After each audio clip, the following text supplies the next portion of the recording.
Saldar deudas. El sueño de Rick era abrir un restaurante y, a los 27 años, convirtió su sueño en realidad. Su buen sentido de la oportunidad y el buen gusto lo convirtieron en un éxito instantáneo. Durante un par de años vivió la gran vida, mucho dinero, prestigio local y lo que parecía un futuro muy brillante. En el restaurante conoció a su futura esposa.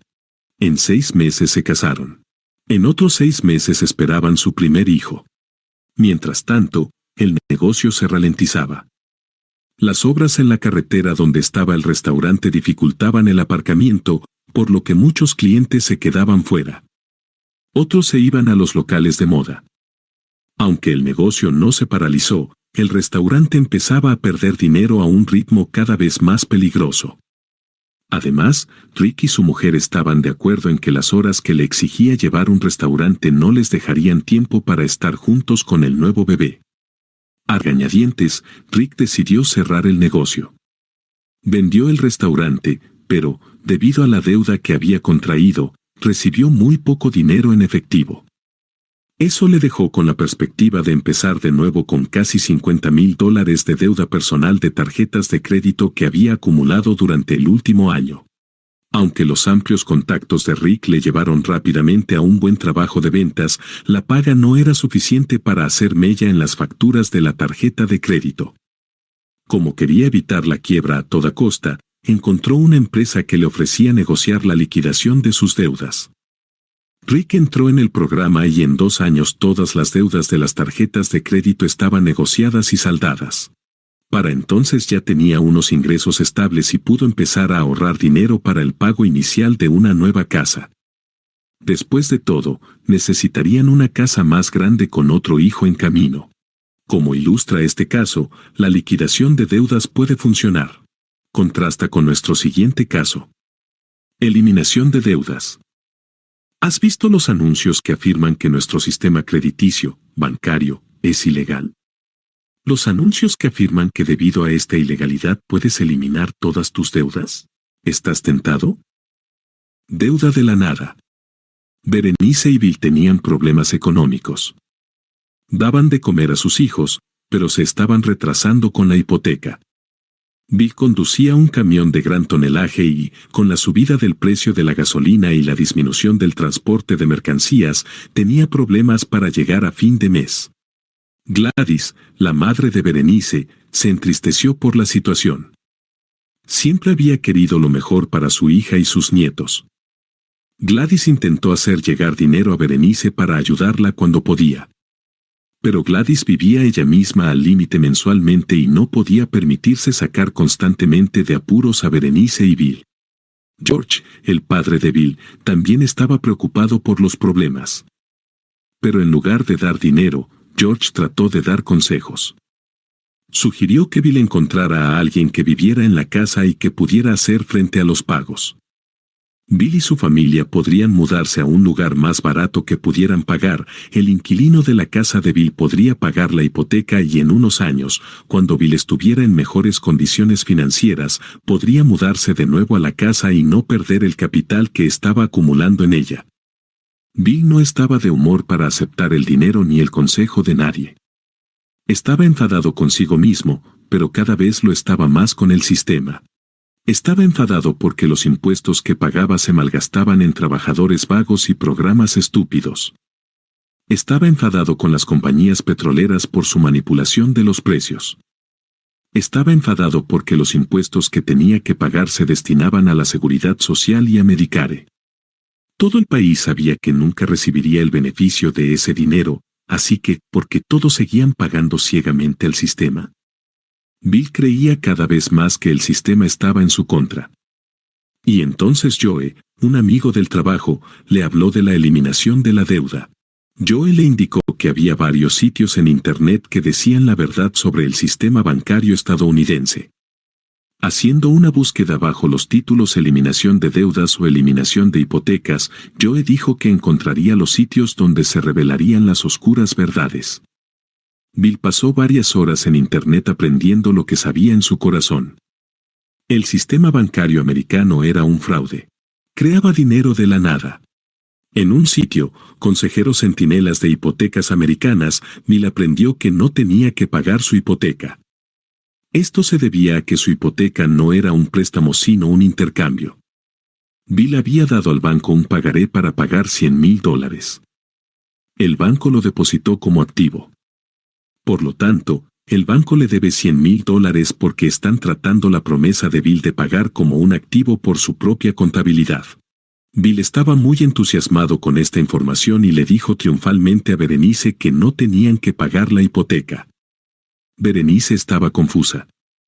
Los $100,000 que les prestaron fueron a parar a los anteriores propietarios por su propiedad. ¿Cómo podían librarse de pagar eso? Porque, argumentó Bill, el banco nunca había creado un préstamo. Su pagaré era un asiento contable que permitía al banco crear la apariencia de un préstamo. Pero en realidad no se había utilizado dinero real. Todo era fingido. Berenice seguía sin entenderlo. Aunque el pagaré fuera ficticio a efectos contables, habían recibido a cambio una casa de verdad. Tenía 3 dormitorios, 2 baños y una bonita cocina. Para ella no era fingida. Bill se puso nervioso. Dijo que era usura pagar intereses por préstamos ficticios, préstamos creados de la nada. El préstamo que había contraído no incluía dinero respaldado por oro o plata o algo real. El préstamo estaba respaldado por la fe sin valor de la gente en el sistema. Berenice seguía confusa. Si la gente tenía fe en el sistema, ¿no creaba valor por sí misma? Si todo el mundo se compromete a devolver lo que pide prestado, ¿no se beneficia todo el mundo de poder pedir prestado? Bill se enfadó mucho por su falta de comprensión del sistema manipulador que convertía a la gente en esclava de los bancos estadounidenses. Volvió al sitio web de Consejeros Centinelas de Hipotecas Americanas para inscribirse en su programa de eliminación de deudas. Pagando $1,500 tendría el uso exclusivo de un asesor formado en la eliminación de deudas. Le enseñarían a rellenar los formularios necesarios para eliminar su deuda. El asesor telefónico felicitó a Bill por su decisión y le reiteró que no se había creado ninguna deuda legítima. El banco tomó su promesa de pagar $100,000 y la convirtió en un activo que el banco tenía que devolver. Como no se había creado ningún préstamo, sino solo un intercambio con el banco, los formularios que rellenó anularían el intercambio y le liberarían de la falsa deuda. Tras el impago del primer pago de la hipoteca, Berenice recibió una llamada del banco. La hipoteca estaba vencida y necesitaban hacer un pago. Berenice murmuró una excusa y se lo dijo inmediatamente a Bill. Bill le dijo que no se preocupara. Estaba en proceso de eliminar la deuda. Berenice empezó a sollozar. ¿Por qué había hecho eso? Para empezar, no tenía sentido y ahora iban a perder su casa. Bill levantó la voz. No iban a perder su casa. Una vez que el papeleo fuera procesado, la hipoteca sería cancelada y la deuda eliminada. Los banqueros fraudulentos de Estados Unidos se librarían de ellos. Berenice le suplicó. ¿Cómo podían recibir su casa de $100,000 gratis? No era justo ni correcto utilizar algún argumento enrevesado para librarse de una obligación que habían contraído libremente hacía 2 años. Ella no quería la casa si iban a engañar a la gente con ella. Bill gritó que iban a poseer la casa sin deudas fraudulentas y salió furioso de la casa. Tenía que hacer un largo recorrido y ya llegaba tarde. Cuando regresó, Berenice estaba preparando la mudanza. El banco amenazaba con ejecutar la hipoteca y Berenice no tenía dinero propio para hacer frente a los pagos. Le dijo a Bill que podía recoger sus cosas. Vivirían en lugares diferentes. Bill estaba furioso. Llamó a la empresa de eliminación de deudas para preguntar por qué no habían eliminado su deuda. El representante al teléfono fue muy simplista. La deuda ya estaba eliminada porque al principio nunca existió. Entonces, Bill preguntó por qué estaba perdiendo su casa. El representante le explicó con calma que el sistema bancario mantenía ilegalmente un control indebido de los tribunales y del sistema legal. Aunque la deuda no era real, los bancos tenían la capacidad de imponer su fraude mediante el uso corrupto del poder legal. Bill se enfadó. Fue una respuesta suave, pero no le devolvió la casa. Había pagado $1,500 para eliminar la deuda. No quería excusas. El representante insistió en que no tenía ningún control sobre el sistema judicial. Solo le ayudaban con el papeleo necesario. Tratar con el uso corrupto del poder y la apropiación ilegal de viviendas estaba fuera del alcance de sus servicios. Bill exigió que le devolvieran sus $1,500. El representante le dijo que eso era imposible. Le habían ayudado a rellenar los 2 formularios de una página. Consejero Centinelas de Hipotecas Americanas se había ganado sus honorarios. Bill estaba angustiado. Había perdido a su mujer y estaba a punto de perder su casa. Llamó a su padre y le contó toda la historia. George le apoyó y le tranquilizó diciéndole que debería haber sabido el resultado desde el principio. Bill quiso saber por qué.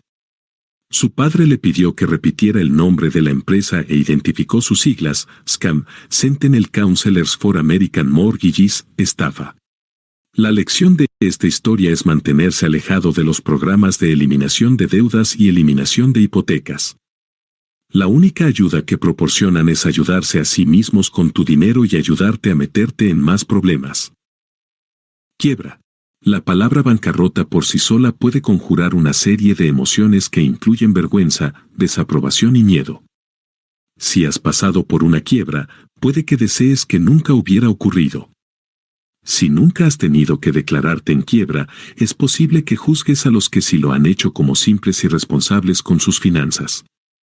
La verdad es que los acontecimientos comunes de la vida, como un divorcio, la quiebra de una pequeña empresa, un pleito o una enfermedad inesperada, pueden hacer que la vida financiera de cualquiera caiga en picado y le lleve al tribunal de quiebras. Según una investigación sobre familias y quiebra realizada por la entonces catedrática de Derecho de Harvard Elizabeth Warren, nadie es inmune a la posibilidad de quiebra.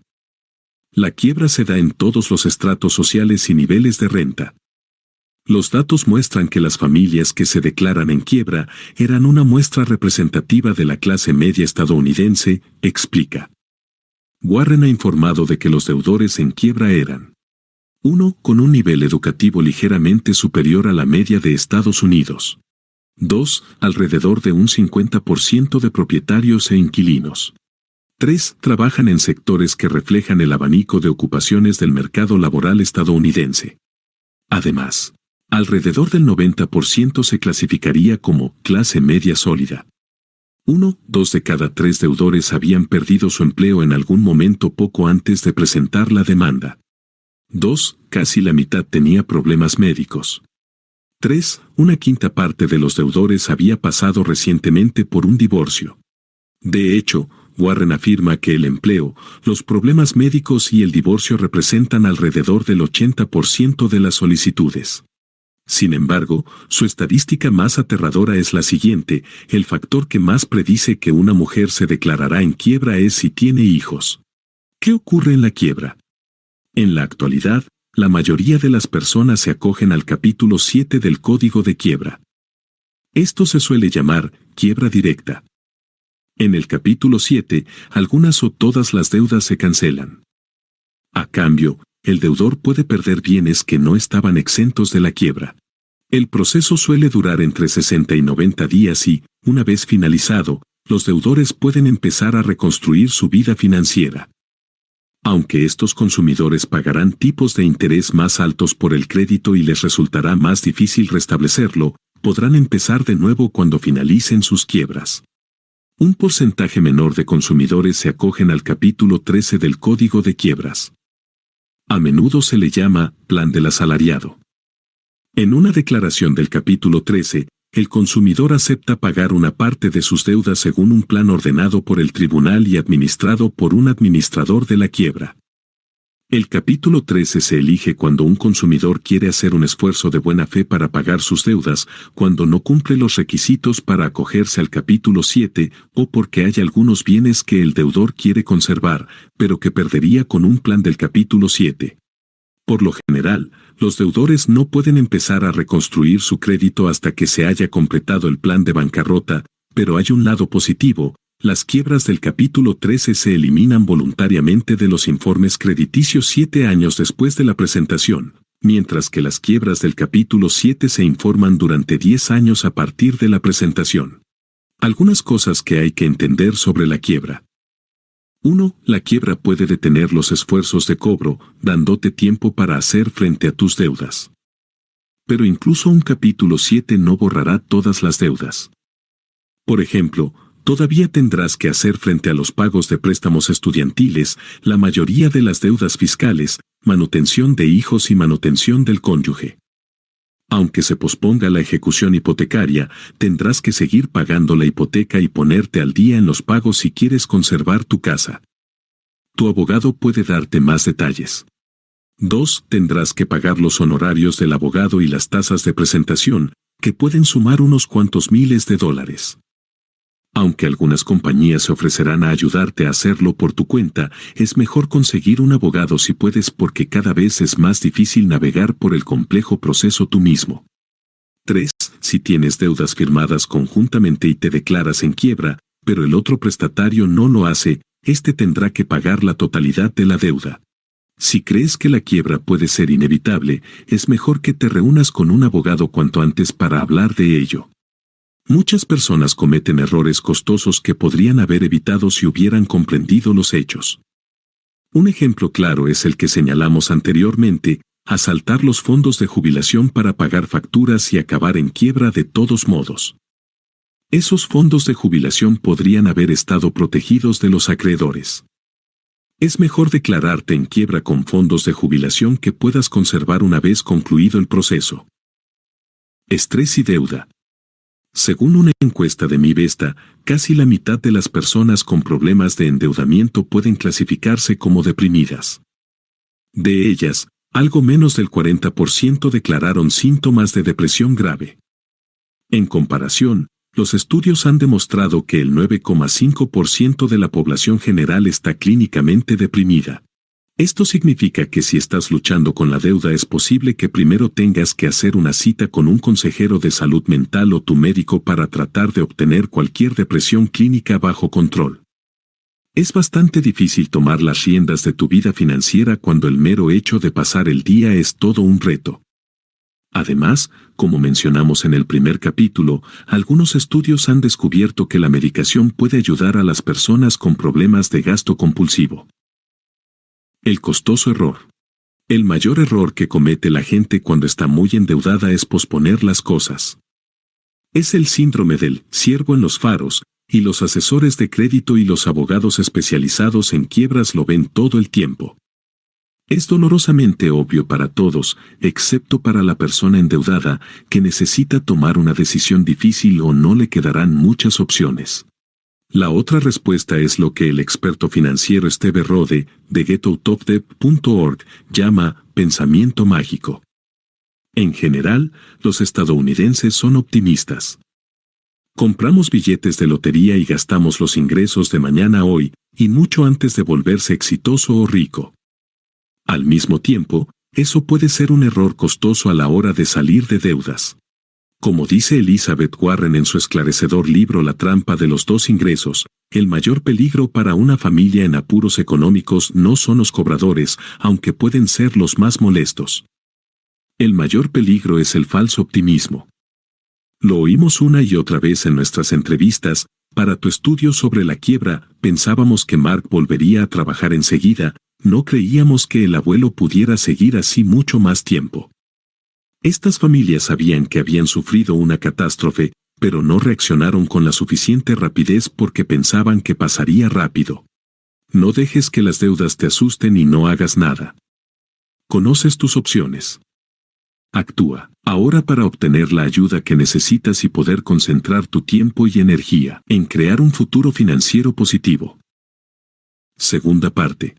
Medidas de emergencia para situaciones de deuda en crisis. Capítulo 7. Problemas con el préstamo del coche. Los vehículos son caros. No es raro que un vehículo nuevo cueste $30,000 o más, y los vehículos de lujo pueden costar mucho más.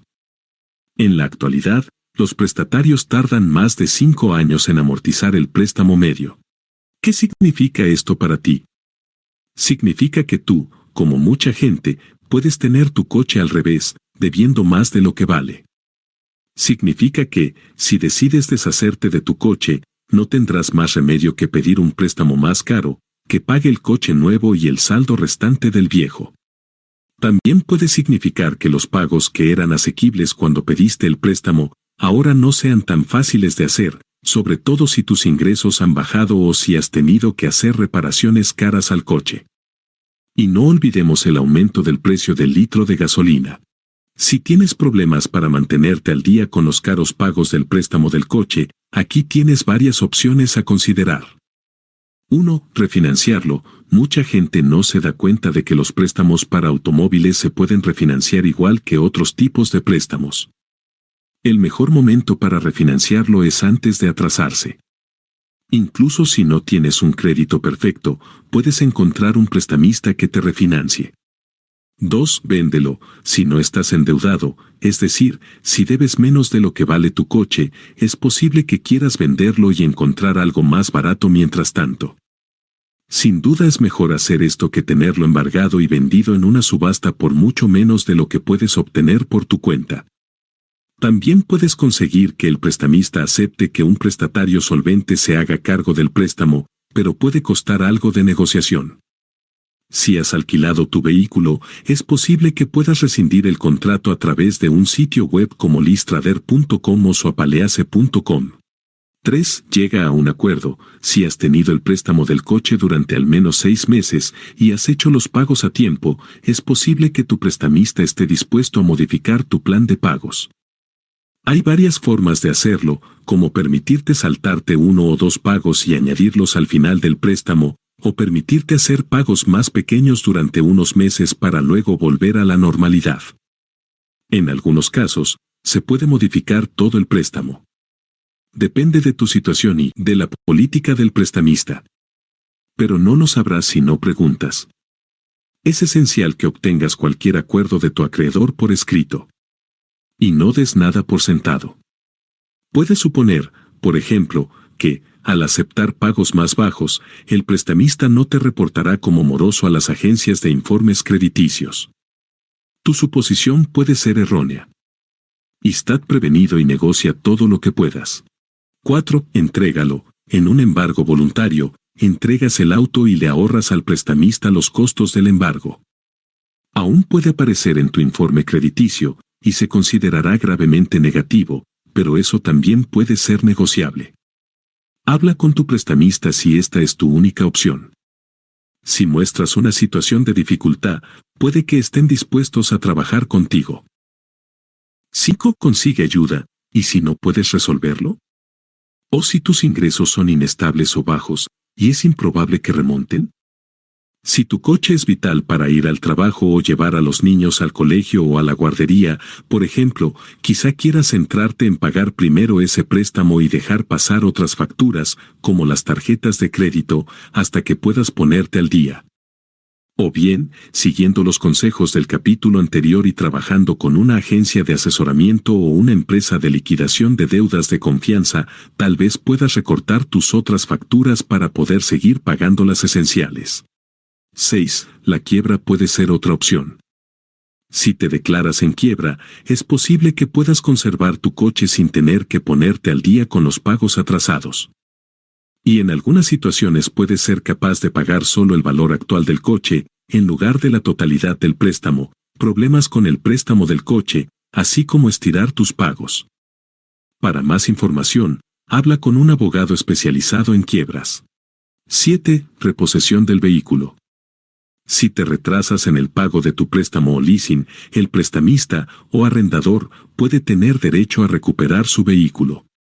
Cada estado tiene sus propias leyes, pero en muchos de ellos el embargo puede producirse rápidamente, sin previo aviso ni permiso del tribunal. Además, el prestamista puede tener derecho a vender su contrato de préstamo a un tercero, que también puede recuperar el vehículo si te retrasas o incumples el contrato. No obstante, existen ciertos límites a la recuperación del vehículo y, si el prestamista infringe las normas, puedes tener derecho a una indemnización por daños y perjuicios.